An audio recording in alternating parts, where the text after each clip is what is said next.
When I first started the gym, I would wait exactly 27.45 seconds or whatever before doing my next set. And that's because people like these YouTubers, whenever they show you like videos online of like 7-minute ab workouts or a 20-minute full body HIIT workout, they always give you a specific dedicated time in between rest. So like 30 seconds between rest, right? Whereas now, a few years later, I just go when I feel ready. Whenever I feel ready to do my next set, that's when I do it. I don't have on my like watch or my phone or anything, I don't have like 45.76 seconds before I do my set, because that's not exactly how it works. And the difference that that has made in my bodybuilding journey, I mean, it's been crazy. I feel like I'm so much bigger, I feel like I can lift more, blah de blah de blah, the whole shebang, now that I'm not waiting an exact time frame.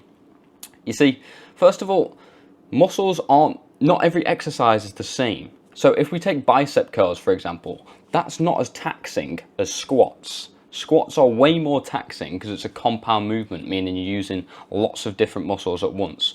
Whereas a bicep exercise, you're just using the bicep. So the recovery time that you need, like in between rests, could be like what, 1:30 or something, whereas squats might take 3:30 because you're a lot more tired after. You know, after a set of squats, I'm like, you know, I'm like panting, and I've got to get my breath back, drink some water. Whereas on biceps, you know, I finished the set, and sure, it was difficult. I trained to failure, of course, but then within a little bit, I'm ready to go. You know, it's not that taxing. So depending on the exercise you're doing, you need to figure out how long it is until you're ready to do your next set. The most important thing in this whole video, I would say, is just go when you feel ready. Don't go when you think you need to go. Just think, are my muscles ready to go again? Because if you go straight away, that's just not going to work, right? If you go straight away, then it's basically a drop set, and it's not the same idea. So you need to have time for that to settle down. And also, depending on how hard you went to failure or anything, or just like complete circumstances, these could be the exact same. You could be the same amount of tiredness on bicep curls as squats, right? You could have the exact same rest time just because of how you feel, how your muscles feel.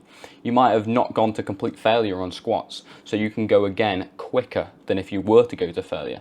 So it just depends on how you're feeling. And also, I normally like talk to people in between my sets. You know, I'm talking to my mates, I'm talking to whoever, you know, we have a laugh and like, oh Christ, I've waited 5 minutes and you have to go back to your set. So do you actually feel ready for your next set? That's what you need to think. Rather than just like checking the time or thinking I need to wait 12 seconds, you know, just go when you feel ready. And also, if you want more help like this, just a quick plug, first link in the description is a program that will get you to this position without needing to know all of these silly questions that, you know, I struggled with for a long time. Now, there is a big difference between actually trying something like a HIIT workout and bodybuilding. So we've got Jeff Nippard on the right here. This workout is not the same as a HIIT workout, because HIIT workouts, you know, like fat burners or whatever, they are specific. They are specifically timed, right? So they say you need to wait 30 seconds and then go again, because the whole point of it is that you're out of breath and you don't have energy, right? Whereas a bodybuilding workout, you're specifically trying to gain muscle. So it's completely different. So when you see people like Joe Wicks and all these people just talking about, you know, do this 30-second rest or whatever, that doesn't correlate over to bodybuilding. Because if you want to maximize muscle growth, then you're going to have to wait for a specific amount of time depending on how your muscles feel, as I've said. So they do not equal the same, never think that. And also, don't wait until you're ready to go again in the HIIT workout. You know, think, oh no, my muscles aren't ready to go again. No, the whole point of the HIIT workout is that you're tired and you have no energy, and you've got to keep going and pushing yourself. So they're completely not the same. And also, drop sets, as I said, drop sets are completely different to normal sets. So a normal set, say I normally do 2 sets. You do like 90 seconds rest, or however long you feel, like I've talked about. So maybe I wait like, you know, 4 minutes between my next set. If I was to do a drop set, which is where you just lower the weight, I would go straight into it. So once I've finished my normal set, then I'd lower the weight and instantly go back into it, then lower the weight, then instantly go back into it. And I wouldn't wait these, like, you know, the rest times, because that's not the point of the drop set. It's common sense, but, you know, some people are a bit stupid, like me included. I didn't understand this stuff. So That's just, I just need to mention that. So essentially, more rest just equals more recovery. The more rest time you get, the more your muscles have time to recover. Seems simple enough.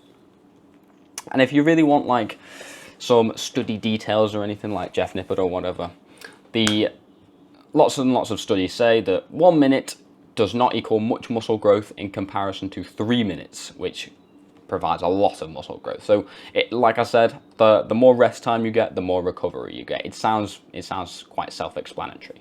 So if you wait for 5 minutes, then your muscles are pretty much back to normal and you can do like a full working set. Whereas if you waited if you waited 1 minute, then your muscles haven't recovered and they're still quite fatigued from the last set. So when you go again, you'll get less reps and you won't be able to push as much, right? It's quite simple. But I would just say, rather than like listen to all the studies and everything, obviously take them into account, but be your own experiment. This is what I say for everything. Test it out yourself and see how it feels. Because I know from experience that this is way better. When I'm just like anxiously sitting there on my phone and I can see like the timer ticking down, I'm like, oh Christ, I'm gonna have to go, but I'm not ready. I don't feel, my biceps are really fatigued. And then you get like 1 rep and you're like, oh, that was such a terrible set. I know that waiting until I'm ready to go is much better. You might have to be in the gym a little bit longer. I'm normally in there for an hour, from between 45 minutes to an hour and a quarter. That's how long I'm in the gym.